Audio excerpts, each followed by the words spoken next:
Hello guys, welcome back to chill out with Sameer. तो आज हम लोग उसी टॉपिक को रीकैच करने वाले हैं जिसको हमने पिछले वीडियो में छोड़ा था। तो आज मैं ऐसे कुछ टॉपिक्स लाया हूँ जो आई फील कि आप सबको बताने बहुत बहुत बहुत इंपॉर्टेंट है। So let's start the video without wasting the time. चलो, I am going to talk about is by the reference of the book. There is some blunders in Indian historical research written by P.N.O. This book is very referential for me. मैंने इसी book से अपने सारे references लिए हैं। Also this book tells us many more things. इसका जो पहला पार्ट था जो P.N.O. सर ने लिखा था वो इंडियन गवर्नमेंट ने पता नहीं क्यों बैन कर दिया है, और उसका जो सेकंड पार्ट था वो उसके PDF मुझे मिल गए हैं। सो उसमें उसके बारे में एक डिटेल्ड वीडियो आने वाली है इन फ्यूचर। जब भी मुझको टाइम मिलेगा I will make a video on it. उसमें मुझे एक लाइन मिली है which I found very interesting and to tell you all, which is Taj Mahal was a Rajput palace. Yes, it is written in that book. It was clearly explained in the first book, as you can see the statement. It was clearly written in the first book, but the first book was so controversial that it was banned by the Indian government. Indian government ने उसको ban कर दी थी due to the controversy. But the second part also tells about the Indo-Aryan theories and many more things. But the thing I wanted to tell you is that it also tells about the blunders about the monuments which we think are the Mughal monuments, or the Mughals have made it, Mughals or Britishers, but it are actually our Indian monuments. उसमें in the book they have also mentioned the Kashi Vishwanath temple and many more temples. आप उनके नाम देख सकते हो यहाँ पे। उन सारे टेम्पल्स के बारे में लिखे और विद प्रूफ उसको बताया है कि वो शिवा टेम्पल था कि कौन सा टेम्पल था। उसके बारे में भी एक न्यू वीडियो आने वाली है। So stay tuned and thank you.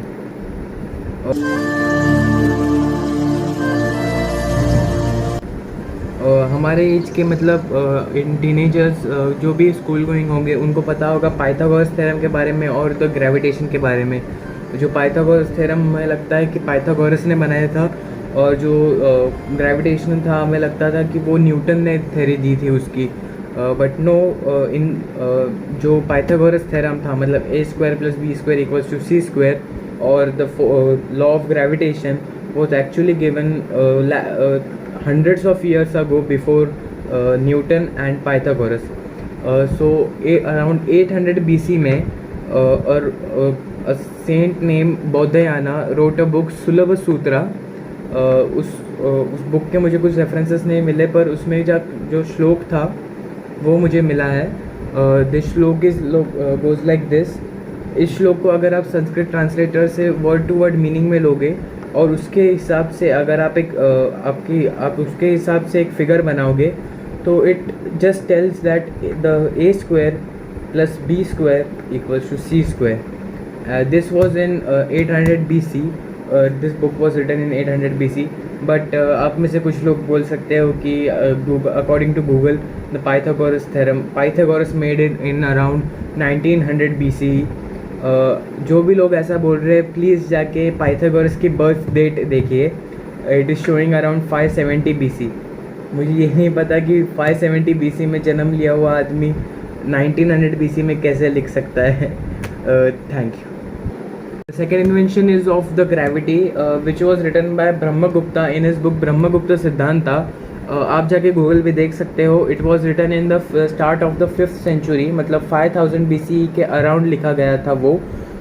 And he tolls him कि हर एक बॉडी जो अर्थ के क्लोज आती है वो अर्थ की तरफ अट्रैक्ट होती है। जस्ट वैसे ही वो अर्थ का नेचर है सब चीज़ों को अपनी तरफ अट्रैक्ट करना। जैसे फायर का नेचर है सबको बर्न, सारी चीज़ों उसके जो पास है उसको बर्न करना, और वाटर का है, रिवर का है जैसे सारी चीज़ों को फ्लो करना।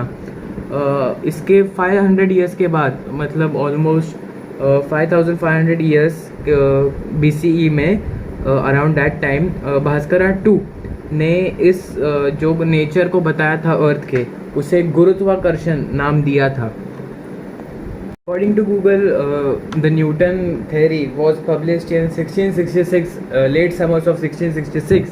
आप खुद ही डिफरेंस देख लो, 5th century BCE और 166 AD, मतलब अभी जो चल रहा है 166 AD, उन दोनों में वास्ट डिफरेंस है। फिर भी हमें बताया जाता है कि न्यूटन को सारे क्रेडिट्स दिए जाते हैं due to this English education system.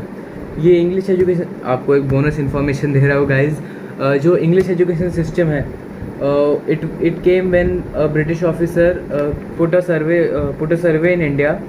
उसने देखा कि सारी वो गुरुकुल सिस्टम चल रहा था, जो गुरुकुल सिस्टम था उसने उसको रोका, और जो इंग्लिश सिस्टम था उससे हमें ब्रेन वॉश किया।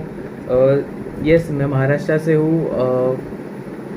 मेरे कुछ बुक्स देखे हैं कि जिसमें लिखा है कि Chhatrapati Shivaji Maharaj was known as mountain rat who forced, मतलब उन्होंने हिम्मत की टू अपोज द माइट, शब्द देखिए आप, माइट ऑफ औरंगजेब। ये कैसे लिख रहे हैं मुझे पता नहीं, कौन से रेफरेंसेस से लिख रहे हैं मुझे पता नहीं।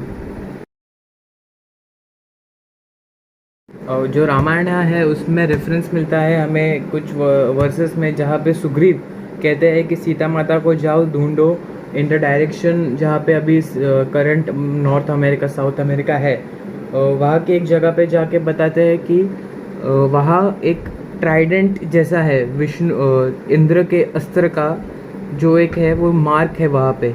अगर आप गूगल पे भी सर्च करोगे तो आपको वो मार्क के बारे में पता चलेगा।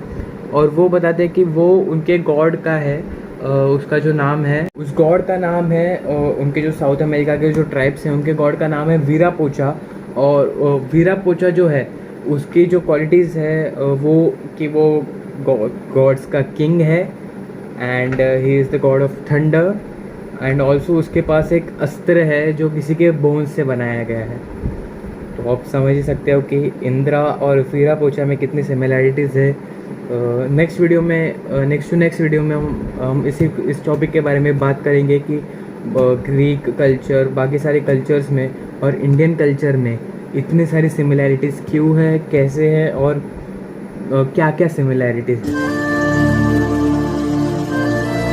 अभी हम जो नाम लेते हैं हिंदुस्तान, इंडिया, ये सब they are given by the rulers which have ruled us. Mughals आए, मुगल्स हमारे तरफ से वेस्ट से आए थे हमारे पास, एंड वो जब आए थे तभी उन्हें सिंधु नदी मिली थी उन्हें। सो वो एस प्रॉपर प्रोनाउंस नहीं कर पाते थे, सो दे कॉल्ड इट हिंदू, ऐसा उनका प्रोनाउंसिएशन होता था। सो उन्होंने कम्प्लीटली विदाउट कुछ पेपर वर्क वगैरह कुछ भी उन्हें बता दिया कि ये जो स्थान है, मतलब ये जो जगह है, ये जो सिंधु नदी है, इस सिंधु नदी के बाजू में, सिंधु नदी के पार जितने भी लोग रहते हैं वो हिंदू, मतलब सिंधु का हिंदू कर दिया उन्होंने, सिंधु नदी का हिंदू कर दिया। और ये हिंदू जिस जगह पे रहते हैं वो है हिंदुस्तान। आप समझ रहे हो? मैं एक एग्जांपल देता हूँ आपको कि समझो माय नेम इज़ समीर, मैं एक जगह पे रहता हूँ, Sameer lives in this place, therefore it is Sameerstan, ठीक है। और एक समीर नाम का लड़का आया उधर, सो वो भी समीरस्तान का ही मेंबर है, तो वो खुद को समीर बोलेगा, समीरस्तानी नहीं। आप are you getting the point? We are Hindu. Savarkar ji ने भी ये पॉइंट रखा था, उन्होंने बताया था कि हम सब एक हिंदू हैं जो हिंदुस्तान में रहते हैं, not Hindustani who lives in Hindustan. हमारा जो नेक्स्ट टॉपिक है वो है एग्जिस्टेंस ऑफ गॉड।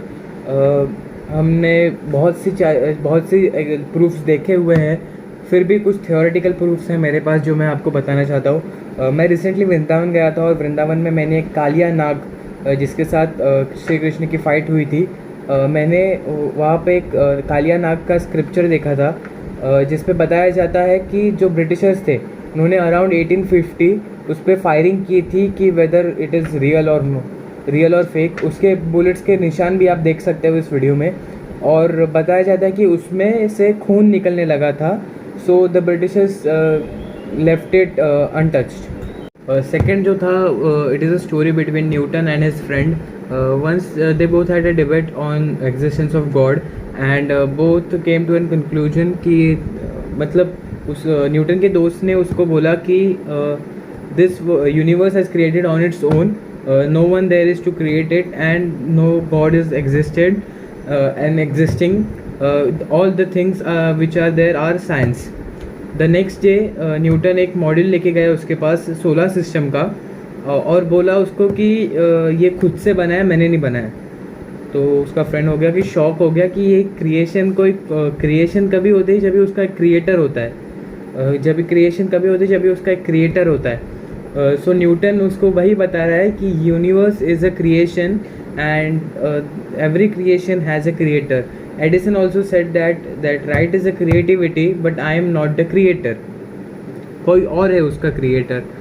जो बड़े बड़े साइंटिस्ट भी गॉड के एग्जिस्टेंस पे बिलीव करते थे और उनका मानना था कि साइंस जहाँ पे ख़त्म होती है वहाँ पे ही गॉड शुरू होते हैं। अभी एक रिसेंटली मूवी आई है कल की 2898 AD, उस पर कल की जो 10th अवतार होने वाला है अमंग द दशावतारास ऑफ श्री विष्णु, उनके 10th अवतार के बारे में वो मूवी है। तो आई थॉट इट कि हमें अवतार की एक थेरी दे रहा हूँ कि वो मेरी थेरी है अवतार्स की, कि हर एक गॉड का मतलब उसके पर्सनैलिटी के अनुसार जैसे उसको डिपिक्ट किया जाता है, उसकी एक पर्सनैलिटी, एक कॉन्शियसनेस होती है। जब भी वो सेम कॉन्शियसनेस एक दूसरे मॉर्टल बॉडी में आती है तभी वी कैन से इट अवतार। मतलब जो राम थे वो श्री विष्णु की, उनमें ऑलमोस्ट 80 to 90% कॉन्शियसनेस थी with the same personality and with same जो था वो सारे सिद्धांत वगैरह उनके पास थे, जो सारे वेदों का नॉलेज वगैरह था, उसके वजह से they had powers, they know everything. वो एक मैट्रिक्स से एस्केप करके गए थे और सबके लिए एक लेसन देना चाहते थे, इसलिए उसको एक अवतार हम बोल सकते हैं। Yes, it existed. Shri Krishna भी वो सेम थे, उन्होंने उनमें भी कॉन्शियसनेस थी, वो गॉड की ही थी। वो एक न्यू कॉन्शियसनेस बना गए थे, वो गॉड की कॉन्शियसनेस लेके एक न्यू कॉन्शियसनेस बना के गए थे। उसके श्री कृष्ण भी होने के प्रूफ हमको जगह जगह पे मिलते हैं, जैसे कि the Kurukshetra, Dwarka in water, जो कच्छ के गल्फ पे एकदम सिचुएटेड है वो अंडर वाटर द्वारका, उसके बारे में भी हमें पता चलता है कि जो अवतारस है कि वो कैसे आए हैं, कैसे बने हैं, कि जो एक हमने सुना होगा कि अंश है, प्रभु का अंश है, मतलब दे आर 1% और 10% of the highest level of deity which is all about them. It is my theory. मैं कुछ भी बोलता नहीं हूँ कि this is the perfect 100%. This is just my theory. Thanks for watching this video. I will meet you in the next video. Till then, like, share, subscribe this video, share to your family and friends. Thank you.